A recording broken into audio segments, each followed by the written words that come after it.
Question number 6 है बच्चों। एक किसान 300 फीट की बाड़ को दो अलग अलग आकार के टुकड़ों में काटता है। लंबा टुकड़ा छोटे टुकड़े से 4 गुना लंबा है। दोनों टुकड़ों की लंबाई कितनी है? ठीक है, इंग्लिश में देखो question. A farmer cuts A 300 feet fence into 2 pieces of different sizes. The longer piece is 4 times as long as the shorter piece. How long are the 2 pieces? यानी कि जो किसान है, मान लो ये बाड़ है 300 फीट है, ठीक है। इसको दो टुकड़ों में क्या कर रहा है? डिवाइड कर रहा है। मान लो यहाँ से यहाँ तक छोटा हो गया, ये x है, और ये यहाँ से यहाँ तक बड़ा वाला है, ठीक है, यहाँ से यहाँ तक। तो ये जो है ये इतना छोटे वाले का 4 गुना है। तो ये कितना हो जाएगा? इसको 4 से गुना करेंगे 4x हो जाएगा, ठीक है। अब हमें दोनों निकालना है, ठीक है, ये चीज़ ध्यान में रखना है। तो ध्यान से देखो सॉल्यूशन। तो लिखते हैं यहाँ पर, माना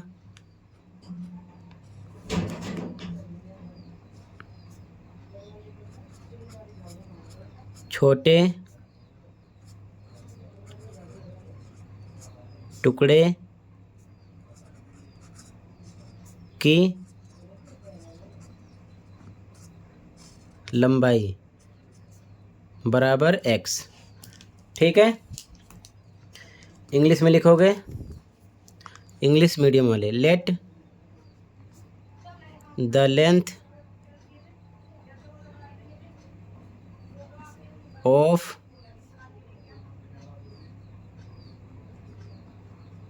शॉर्टर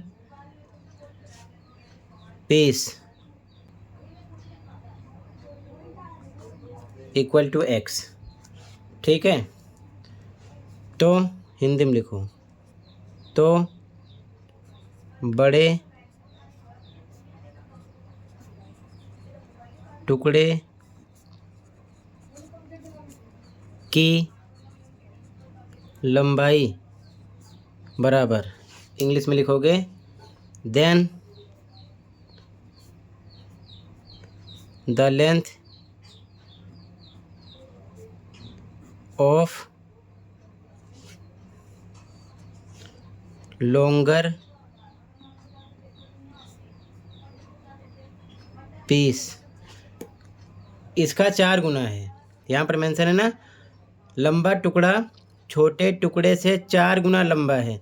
तो छोटा हमने लेट किया है x, तो बड़ा वाला 4 गुना है, 4x हो जाएगा, यानी 4x, ठीक है। यह चीज़ ध्यान में रखना। इसके बाद अकॉर्डिंग टू क्वेश्चन, इंग्लिश में लिखो। अकॉर्डिंग टू क्वेश्चन इंग्लिश वाले लिखेंगे, हिंदी में प्रश्नानुसार, प्रश्नानुसार। कह रहा है कि दोनों को मिलाकर कितना हो रहा है? 300 फीट, ठीक है। एक किसान 300 फीट की बाड़ को दो अलग अलग आकार के टुकड़ों में काटता है, तो दोनों को मिलाकर 300 फीट हो रहा है। तो दोनों को प्लस करेंगे, यानी कि x plus 4x equal to किसके होगा? 300 के। अब देखो ध्यान से, 4x में ये 1x है, प्लस करो आ जाएगा 5x। कितना? 300 के। तो x बराबर कितना आएगा? 300 बटे में कितना आएगा? 5। ये मल्टीप्लाई में डिवाइड में आ जाएगा। इसको डिवाइड करोगे तो आपको मिलेगा कितना? ठीक है, x की वैल्यू मिलेगी आपको 60, ठीक है। इस प्रकार से डिवाइड कर लेना आप इधर, ठीक है। 300 को आप 5 से डिवाइड कर लेना, ओके, 60 मिलेगा। अब ध्यान से देखो, इसके अकॉर्डिंग आंसर मिलेगा। छोटे टुकड़े की लंबाई x लेट किया है, तो यहाँ लिखेंगे, अतः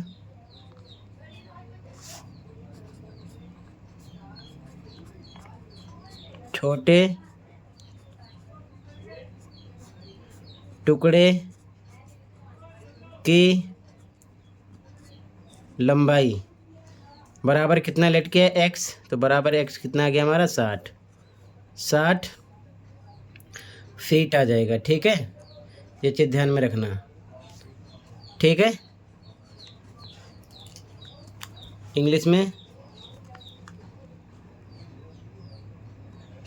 हैंस द लेंथ ऑफ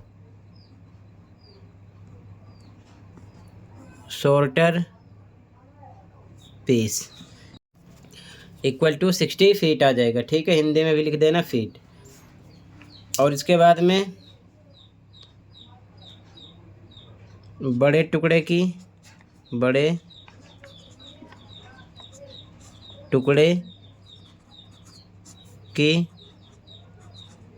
लंबाई बराबर, इंग्लिश में the length of longer piece कितना लेट किया 4x, तो यहाँ रखोगे 4x इक्वल टू 4 पे 4 इंटू एक्स की वैल्यू रखो कितना 60। अब इसको मल्टीप्लाई करोगे तो कितना आ जाएगा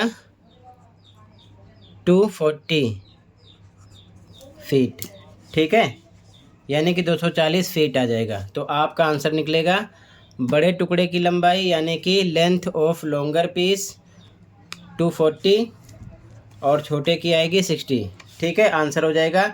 आंसर आपको चेक करना है राइट क्यों या रॉन्ग। यहाँ पर इसकी वैल्यू रख सकते हो, दोनों को मिलाकर 300 होना चाहिए।